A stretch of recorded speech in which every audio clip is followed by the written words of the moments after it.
mana public, di mana privat ya. Oke, dari penjelasan itu kelihatannya kalau dia dalam gedung lebih privat ya. Nah, oke, itu kita catat juga. Tapi kalau dia di taman-taman gitu kecenderungannya dia menjadi public ya. Itu dulu kita pegang. Oke, mengenai definisi privat dan public.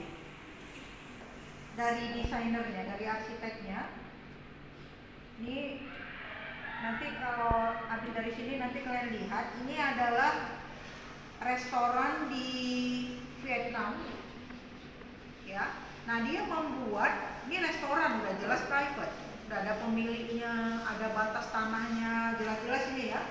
Tapi dia membuat di sini ada istilah semi privat, semi private. Ini nggak ada semi publiknya, nggak ada semi publiknya. Tapi nanti beberapa yang lain ada. Jadi kita ada istilah di antara privat dan publik itu ada semi-seminya. Ya ini privat. Rupanya dia nggak sesederhana itu. Ini publik. Dia itu semi privat karena dia belum publik gitu. Lalu dia semi publik, nggak publik kali juga. Tapi nggak privat gitu, jadi dia jadi berempat gitu tingkatannya. Ini ya, jadi ada istilah baru rupanya di antara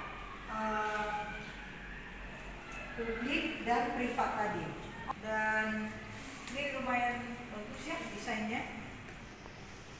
Jadi restorannya tuh beberapa lokasi gitu dia merancangnya, dan dia membuat pembagian yang mana yang privat, semi privat. Ini adalah kursi-kursinya. Jadi sebelah sini cuma dua tapi besar untuk berapa orang. Nah ini isi 4 dan seterusnya ya. Perhatikan bahwa susunan mejanya pun walaupun sama-sama isi 4 misalnya juga ada perbedaan. Ini nanti ngaruhnya ke kalau kita mau agak akrab yang sini aja lah yang privat. Oh ini banyak kali rame orang gitu. Jadi arsitek ini hebat kali dia perannya bisa menciptakan. Nah ini ya. Kalau dia agak dekat pintu keluar itu umumnya nggak privat sama sekali, karena lalu lintas orang dan view keluar itu membuat suasananya jadi publik gitu rasanya. Berikutnya adalah contoh dari arsitek yang katanya membangun rumah ibunya di pinggiran kota Hanoi, Vietnam juga.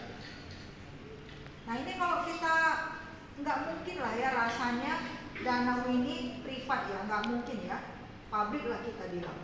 Tapi kemudian kayak gimana desain yang di tepi-tepinya dia ini? Kan jadinya publik atau private ya gitu ya. Jadi sekali lagi saya ingatkan bahwa definisi privat publik itu nggak sangat strict seperti itu. Ini gimana ini ya alamatnya? Ini desain Masjid Al-Manar di rest area Suramadu, Surabaya, Madura. Jadi ada jembatan penyeberangan kan dari Surabaya ke Madura dari tol gitu. Lalu ada rest areanya. Maka dibangunlah ini. Nah ini juga menarik karena semua bagian di luar tempat sholat itu publik. Dan sebetulnya bagian tempat sholatnya pun sebetulnya publik, karena kan nggak ada terlarang-larang orang nggak boleh masuk dan sebagainya. Mungkin toiletnya, tempat wudhunya kali yang privat ya. Jadi kayak bisa juga ternyata satu area dari ujung ke ujung ada bangunannya atau nggak ada bangunannya, total publik bisa juga. Ya, jadi kira-kira gitu. Sebaliknya restoran tadi ya yang kayak rasa kita privat ya bisa juga jadi publik. Oke, ini adalah gambar lain mengenai potongan jalan. Potongan jalan ya, ini jalan. Jadi misalnya jalan di Dr. Mansur itu dipotong ke arah kampus susu misalnya. Maka ini jalan, dia paling rendah. Naik sedikit, dia ada tiang lampu dengan tanaman.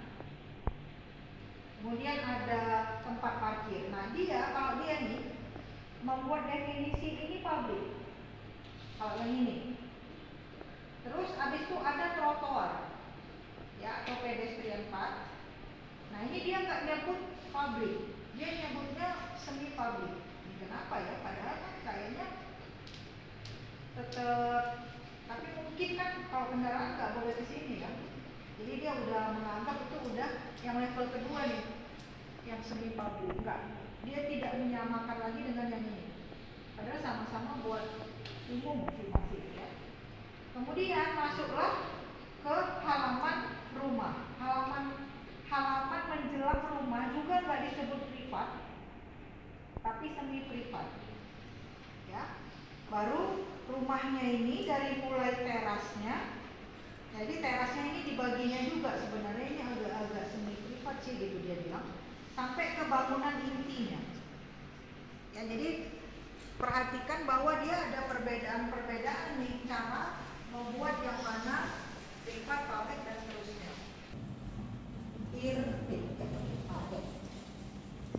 Kenapa rumah Indonesia ada pabriknya tapi rumah negeri private semua? Itu tadi orang barat itu paling gak suka. Orang barat itu individualnya itu sangat kayak dilindungi loh. Kayak aku boleh ngapain aja di rumahku, ini properti aku. Kita nginjek kan teras orang aja boleh dipanggil polisi. Kalau di level ekstrim boleh ditembak. Boleh, makanya pemilikan senjata kan kalau di Amerika bebas, kalau punya uang beli aja. Jadi karena konsepnya orang barat itu sangat kuat konsep individualismenya. Jadi enggak, individualisme itu kepemilikan pribadi gitu. Kalau di Indonesia di sini apa kira-kira? Komunal. Makanya komunis itu datangnya dari sini. Yang ini individual, yang ini komunal. Kalau yang ini bersama-sama. Nah, mereka itu semua mengenai properti pribadi, milik pribadi, itu sangat dihormati gitu. Kayak itu adalah hak asasi mereka gitu. Sampai yang lucunya kalau orang barat kalau tinggal di apartemen sebelahnya sini ada terdengar aja suara radionya misalnya ya, dengar musik gitu. Nah ini udah langsung nelpon 911. Ribut kali sebelah rumah kami gitu. Kalian pernah nggak ditelepon datang polisi gara-gara ribut kali tak apa-apa? Itu kami nggak ada apa-apa gitu kan. Jadi gitu ya ini ya, karena memang kalau orang barat, nggak cuma orang Amerika, dia sangat dilindungi hak-hak pribadinya. Jadi dia boleh untuk membuat semuanya itu private. Nggak boleh masuk ke terasku, nggak boleh. Itu makanya dia jadi private.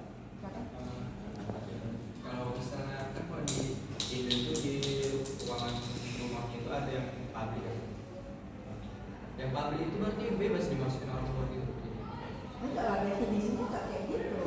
Tetap ada ruang privat dan publik itu ada pembatasannya. Tapi di Indonesia itu rasanya itu lebih banyak gitu, diberi kebebasan yang cukup untuk orang di luar yang tadi ya, pribadi, institusi itu, keluarga itu, untuk bisa mengintervensi ruang itu. Dia besar jadi porsi publik, semi publik itu.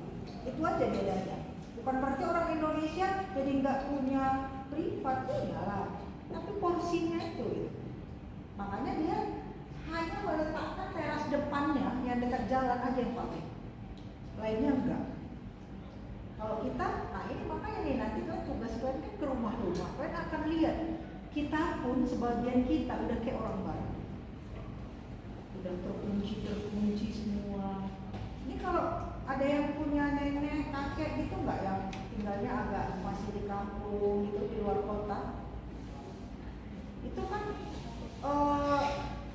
saya punya ya, rumah itu udah satu kampung boleh duduk situ, ngobrol-ngobrol situ, 17 Agustus situ gitu. Terus kalau bikin kegiatan nih, rumah ini ngadain acara nih, ada hajatan, rumah sebelah dipakai untuk tempat parkir.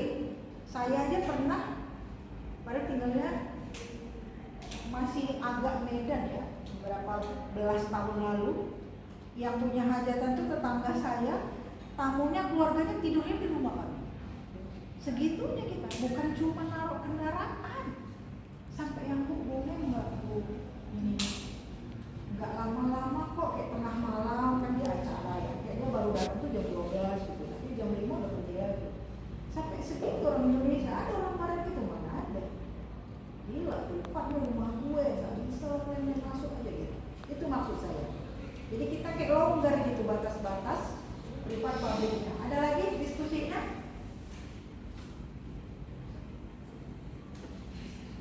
Atau ada pertanyaan? Atau ada yang meragukan? Mungkin kita sebaiknya langsung masuk ke tugas ya, supaya bisa mengira-ngira. Oke, ini kesimpulannya. Jadi tadi area yang 45 cm 1,2, ini kok 3,7 tadi ya, 3,6, karena dia fit ke meter sentinya, ini koma-komanya ini kan. Nah ini sebenarnya 7,6, tapi sebenarnya menurut saya kalau udah lebih dari 3,6, lebih dari social space-nya udah akan jadi public. Ya, nah ini cara melihat ini, kesimpulannya dia tidak strict dengan ukuran-ukuran ini, itu kesimpulannya. Dia sangat mungkin di dalam public space ini ya juga ada personal space, ada intimate space dan seterusnya. Ya, jadi perhatikan skalanya. Di dalam rumah yang sangat private ada public space dan seterusnya ya. Lalu ini adalah beberapa bahan bacaan yang kalian nanti bisa lihat. Kalau yang dia terkait dengan tradisi itu banyak. Ada yang pernah ke kampung Arab? Kampung Arab di Medan kan? Jalan Arab ada yang tahu di Medan di mana Jalan Arab? Ada loh, dekat Kesawan, ke Jalan Perdana. Dan dulu di situ kan orang Arab, zaman Belanda. Jadi kampung Arab di Surabaya ya, nanti boleh di searching. Dia ada di daerah namanya Ampel. Dari asal katanya dari nama Sunan Ampel. Legendanya adalah Sunan Ampel ya ke Surabaya itu, dan di tempat itu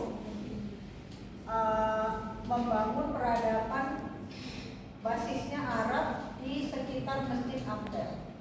Jadi kalau sekarang kita ke daerah Masjid Ampel Surabaya itu sangat Arab, orangnya Arab semua, mukanya Arab semua, jualannya pun karpet, ini. Rumah-rumah di kampung Ampel ini semua pakai tutup krei, oh ya, kayak tirai dari bambu itu. Nah, karena wanita-wanita orang Arab itu nggak suka terlihat oleh publik. Jadi kampungnya itu di sana gitu, kita jalan di sini gitu. Rumah-rumah di sini ditutup semua. Ya itu memperlihatkan bagaimana budaya, tradisi itu sangat mempengaruhi. Dia private kali jadinya. Boro-boro kita ketok-ketok assalamualaikum gitu ya, kayak dari jauh pun dengan melihat tertutup itu nggak bisa lagi dekati lagi.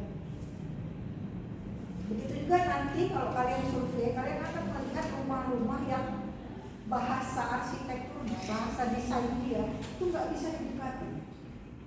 Ya ada rumah yang diperangkeng, benar-benar diperangkeng ya, terasnya betul-betul nggak bisa diinjak. Ada tuh dekat daerah rumah saya, kayak gini dia bentuknya. Jadi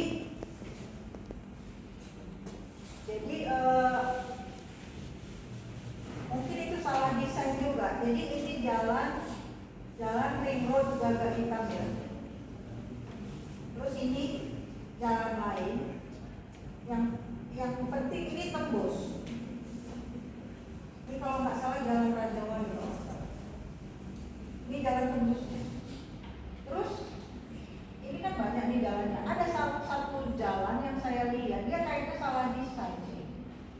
Itulah kita nih memang arsiteknya. Iya, dia merancang ruko. Yang banyak nih kalau nggak salah sih saudara-saudara kita Chinese ini penuh nih, bagus banget, cantik, buat tapi jalan saya lupa. Ingatnya mungkin ini jadi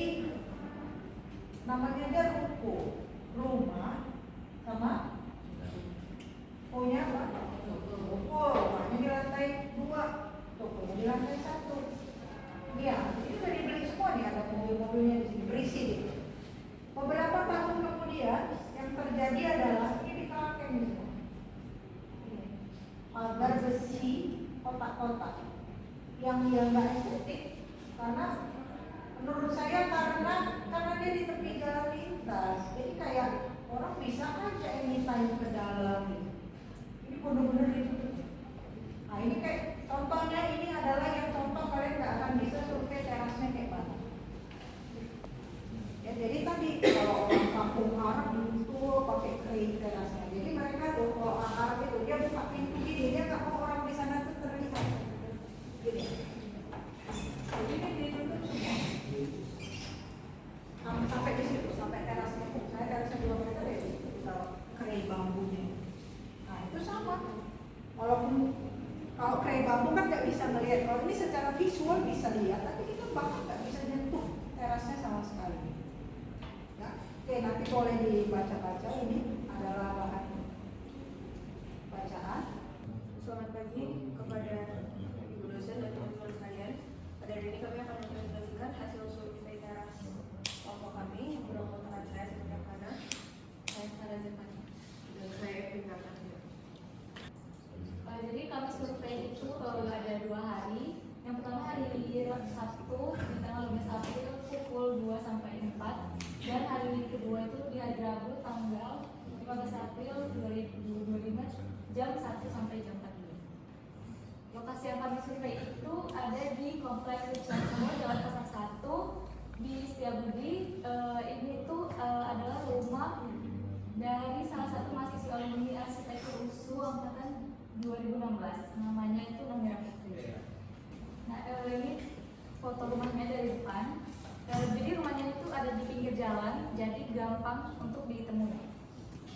AutoCAD-nya saya akan jelaskan. Jadi di sini tuh seharusnya ada pagar. Ini tuh bagian garasi mobil. Ini ada garden gitu.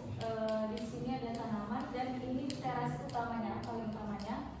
Ini ada tangga ke atas dan di sinilah terasnya itu. Pintu bisa ke dalam rumah seharusnya di sini. Di sini. Naik ke ininya tuh dari sini sekarang ini ke sini. Depannya tuh 2 arah, jadi bisa masuk ke sini, jalan naik dulu ke situ. Ya. Ini tuh rata bu. Iya, saya masih lama. Saya udah berpuluh tahun baca gambar ini. Ini masuknya dari sini. Ini, sini atau sini? Sini bu. Bebas ini 2 arah. Oke, jadi ini naik. Ini Iya. ini naik. Ini naik lagi. Ya. Dan ini naik juga. Ini naik sini. Iya. Ini tangga. Terasnya ini. Iya. Terus tangga ini ke Atas. lantai 2. Iya. Di sini ini maju dulu, baru ini yang mundur. Nih, nggak di sini tangganya maksudnya. Nggak tahu yang harusnya ini itu di sini kali atau tapi yang benar nih gini ya. Tapi kalau ini kan satu garis nih, untuk dinding tangga ini satu garis saja sama ini ya. Oke, nggak apa-apa, ukurannya belum ada. Sebenarnya kalau ada ukurannya saya mau ngecek ini kan ini tangganya segini, pas di sini emang benar jadi kecil.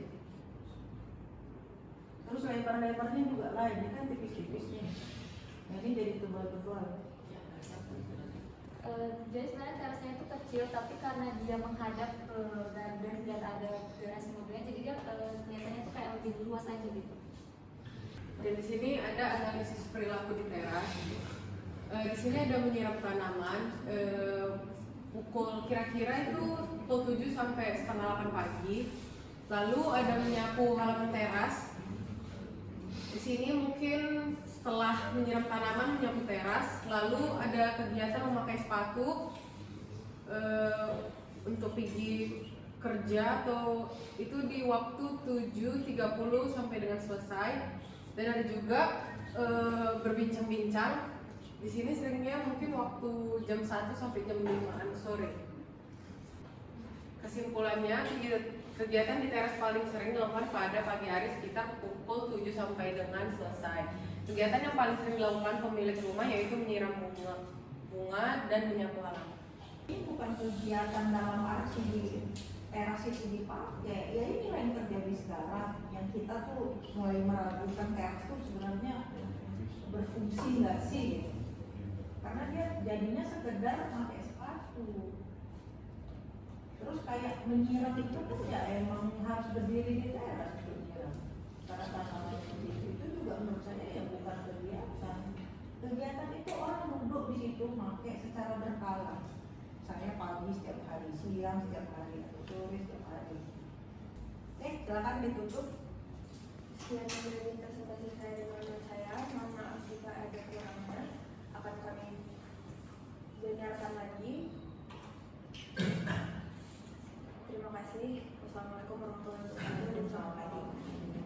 Nenggolan dengan NIM 24038. Nama saya Peter dengan NIM 24067. Baik, dan selanjutnya akan dijelaskan oleh rekan saya. Di rumah yang kami memiliki teras itu terbentak seperti yang bisa dilihat di jalan nomor 8 itu. Dia menghadap ke arah utara ya, ujung laut. Bisa dilihat yang warna ini ada di bawah logo warna merah tersebut merupakan lokasi dari rumahnya teman kami di kampus. Kira-kira kalau masuk rumah itu harus dari sini jalan dua arah sebenarnya ya, namun biar paling cepat tetap aja menempuh jalan sekitar 30 menit dari musuh. Berikut foto rumah dari rumah yang kami teliti terasnya. Bisa dilihat lebar ya rumahnya. Di balik ini ada teras di balik. Di sini terdapat carport tempat parkir mobil dan dulu. Jadi memang kalau dibuka gerbangnya belum nampak langsung terasnya, jadi harus masuk terlebih dahulu nampak terasnya. Karena kami tanya juga kan teman-teman Bu, kenapa nggak nampak lah terasnya itu kan, nggak nampak welcoming gitu, tidak nampak kesan penerimaannya, karena katanya memang nggak boleh bertamu ke rumah mereka kalau nggak ada di bulan sebelumnya. Jadi memang mereka mau ya kalau misalnya kami datang, cuma bilang dulu kok baru dibuka gitu, ditanya dulu. Juga yang ngawas rumah mereka ini pekerja mereka, karena orang tuanya mama bapaknya ada pergi itu, dia pun juga kuliah, jadi terkadang kalau pemerintah masih izin. Kebetulan pas kami datang ini teman kami di rumah, jadi kami bisa masuk ke dalam pas membuat survei. Ini denah dari rumah dia tadi itu 20 kali 30 meter. Di sini carport yang tadi balik daripada pengambilan gerbang dia tadi. Baru taman dia ini. Di sini ada sirkulasi nanti ada fotonya. Di sini lah terasnya bersama ada pintu. Di sini biasanya ya kalau kami gabung pas datang kami disuruh teman kami tunggu dulu di sini. Nah, cuman kami tanya ke dia kan, apa ada aktivitas teras di sini? Salah satu kata dia, Bu, sebenarnya kalau ramai datang nanti dibuka pintu ini, baru digelatikan. Cuman karena cuma kami datang, jadi ya dia cuma seadanya aja kita terbantu. Baru juga bisa dilihat dari kurang dari apanya ya, kurang lebar teras ini, berarti sekitar 1 meter per 1,5 meter. Namun karena apa itu ya, lebar rumahnya, jadi sirkulasi jalan itu panjang banget karena di balik rumahnya juga. Kita tanya dia kenapa, katanya ya biasa kalau ramai yang jalan tuh orang yang keliling-keliling, karena di sini sebenarnya ada apa namanya barang-barang lah, ada ruangan terbuka, ruangan untuk anjing-anjing dan segala macam seperti itu. Ini foto teras rumah dia, bisa dilihat besar. Di sini kami kemarin nunggu, di sini biasa mereka bermain. Bisa lihat juga di sini waktunya membantu berlebar ke depannya, membuat dia terasa sedang sejuk. Memang pas kami datang Bu, jam 1 tetap kena juga sinar, namun dingin kali Bu di teras karena memang sirkulasinya juga panjang. Baru dia pakai semacam kayak baru putih dari tembok ini, jadi udara itu terpecah masuknya ke arah lorong ini. Baru kalau kita baca di sini kan namanya pagi hari biasa orang kegiatan dari 6 sampai 8. Biasa sebelum berangkat kerja katanya bapaknya itu bakal ngopi atau minum teh di depan ini. Tapi biasa terkadang cuma jalan-jalan aja gitu. Di teras itu unik kali, memang kan juga bingung kan. terkadang ditaruh, terkadang tidak. Makanya kalau misalnya ada tamu, jadi bilang ya kalau ada tamu baru disetting terasan. Kalau enggak orang tuanya bilang kata juga namanya repot katanya nanti direksinya. Jadi langsung dimasukkan ke rumah kembali di balik pintunya. Bisa dilihat juga kembali beraktivitas di jam 5 sampai 8. Biasa kata harapan kami bapaknya pulang di situ, situ mereka kumpul-kumpul bu. Terkadang mau di teras ini juga mereka main-main karena memang sebenarnya di rumah dia ini ada banyak hewan peliharaan. Jadi terkadang itu juga alasan dia anak dia kenapa nggak taruh kayak yang jelas gitu kayak kursi bersandaran meja. Katanya karena kami lumayan jarang duduk di situ kecuali punya tamu. Jadi biasa paling kayak pagi bawa di jalan atau sore main-mainnya masuk ke sini juga. Karena sebenarnya ini kalau di Sumbu ini ada bapak-bapak lagi bersihin taman mereka karena rutin dipakai dari terkadang kotor. Baru inilah foto teras yang kami memang punya diri. Kami datang karena memang ya, kami datang karena nggak ada urusan sama bapaknya bu, jadi cuma dibikin kayak gini aja. Cuman kata teman kami kalau misalnya ada urusan nanti baru dikeluarkan kayak kursi-kursi yang lebih proper lah bu. Baru nanti pintunya ini cuma akan dibuka supaya lebih banyak orang bisa masuk. Ini makanya sini nanti rata-rata 3 kursi tanaman 3 kursi bebatuan segala macam. Biasanya duduk di situ dia bu, pergi pulang segala macam kayak gitu.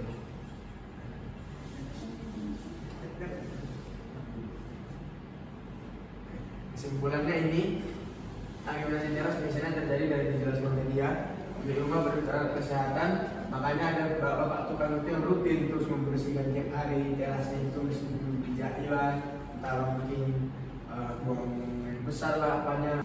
Jadi secara visual masih bisa dilihat. Ini betul-betul gak ada nama. Oke, kedua ukurannya kecil kali yang dari tadi dibilang panjang bagus ini segala macam itu sirkulasi kalau digambarkan. So, terasnya sama sekali tidak untuk orang berkumpul, ngobrol-ngobrol, sama sekali enggak. Jadi gitu ya Peter ya, saya kan ada kagum-kagumnya nggak rumah dia ini dengan segala cerita Peter. Ini tetap gagal dan harus cari lagi. Dan justru kalau karena kami cuma berdua, barulah butuh keluarin kursi. Kalau enggak ya. Udah jelas ini teras tidak pernah dipakai. Titik. Oke, ada yang mau disampaikan lagi? Diganti, total diganti kalau ini malah. Silakan, mungkin ada yang mau disampaikan? Oke, silakan Ibu diganti ya. Ini ganti batas pengirimannya. Jadi lokasi rumahnya itu teman-teman ada di Jalan Air Bersih, Gang Morden nomor 160 di Kecamatan Medan Kota, di Kelurahan Sidoarjo 3, Sumatera Utara. Terus tampak rumahnya begini. Jadi dia itu ukurannya itu cuma 2 kali 4 meter. Gak ada kursi, gak ada meja. Dia cuma naikan dinding ke atas, naikan apa ya? Lantai ke atas sedikit. Berapa sih? 30 cm lah. 30 cm. Terus sekelilingnya ada tanaman. Terus ada pun yang kami lihat, kami juga bertanya sama pemilik rumah ya kan. Itu pas kami kesana itu sunyi karena kan daerah sana itu musim hujan, jadi nggak malah banyak yang duduk situ karena basah apa ya lantai kan. Jadi kami tanya juga pada kegiatan siang hari banyak anak-anak bermain di teras itu kayak kumpul aja di orang tuh di titik kumpul orang tuh di teras ini jadi ya waktu mau main. Sama ada juga kadang orang tua kayak kakek nenek itu nyiram tanaman di situ itu sekali duduk sambil ngobrol. Terus pada kegiatan malam hari ada juga orang tua yang selesai pulang kerja. Jadi orang tuh kayak capek kan, orang tuh duduk di situ ngumpul bareng, bercerita, senda gurau. Kadang ada juga yang makan bersama. Agak malam ke atas lagi bapak-bapak dia. Jadi kayak dia minum kopi, merokok di situ. Tetangganya. Iya, tetangga. Jadi dia itu nggak komplek, dia cuma satu gang buntu, tapi isinya itu tetangga akrab semua tetangga situ. Gangnya buntu ya. Iya, Buntu buntu. juga satu. Oh ini mungkin kenapa dia jadi berhasil. Oke, berikutnya. Jadi analisis yang kami dapatkan itu karena terasnya itu terbuka, nggak tertutup gitu, jadi semua tetangga bisa memakainya dan juga bisa dijadikan tempat kumpul kayak anak-anak tadi yang kumpul. Tapi kelemahannya juga karena dia terbuka, jadi kalau misalnya hujan dan deras Bu itu kena tempias gitu. Oke, terima kasih untuk kelompok ini. Saya komentari sedikit. Yang pertama, ukuran terasnya ini nggak terlihat ya. Karena Pas waktu di ekspor tuh error dia nggak muncul rasanya. nah, itu juga saya mau bilang sih. Jadi gambarnya ini jadi nggak menonjol karena latar belakang yang bunga-bunganya itu jadi kuat kali. Ya, jadi gambarnya maunya banyak aja karena kan saya juga udah bilang ya untuk dari segala sisi gitu kan lebih baik banyak lah intinya gitu. Kemudian ini ukuran terasnya seandainya kita nggak mendengar plan presentasi dokumen ini dibaca itu jadi kurang bicara ya kan? Karena nanti adik kelas kalian nengok nih tugas kakak tingkat tahun lalu ya, oh ini berapa ya ukurannya gitu maksud saya. Jadi ini kurang itunya tuh di situ. Kemudian seharusnya sedikit gitu terlihat dia gambar tetangganya sebelahnya.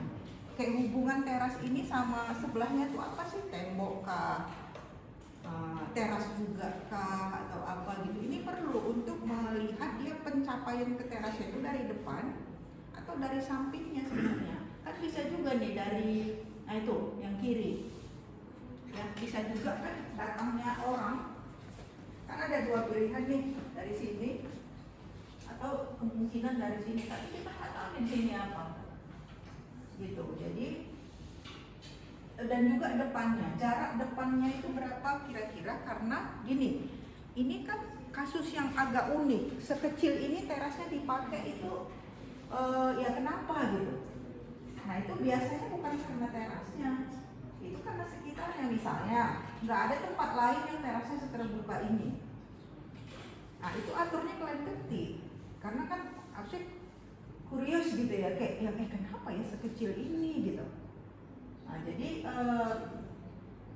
sebenarnya bisa diperkirakan nih ukurannya dengan melihat, coba tadi yang bapak-bapak duduk sekitar 5 orang bisa duduk berjejer atau 6, ya pasti nggak sampai 4 meter gitu, pasti nggak mungkin gitu. Ya nah itu ada gambar anak-anak di seberang sana dipoto dari dalam rumah. Nah kalau saya tuh langsung mikir berapa sih jarak rumah ini dengan jarak di depannya, sehingga teras ini kayak punya semua orang di gang ini ya, kok bisa gitu ya. Jadi data itu sebaiknya kalau masih sempat boleh silakan ada fotonya nanti dilengkapi, membuat gambar-gambarnya dan sebagainya. Tapi untuk yang hari ini udah oke ya. Oke, terima kasih, silakan ditutup. Oke, kalau ada pertanyaan pas sekali jam 3.30 kita akhiri kuliah hari ini. Saya tunggu tugasnya di drive. Jadi soft copy di pukul 17 April, paling lambat jam 12 malam nanti UBN akan membuat drive-nya dan kita presentasikan. Bisa besoknya tapi online, rolling dulu ya. Atau hari lain kita cari. Oke, terima kasih semuanya. Assalamualaikum.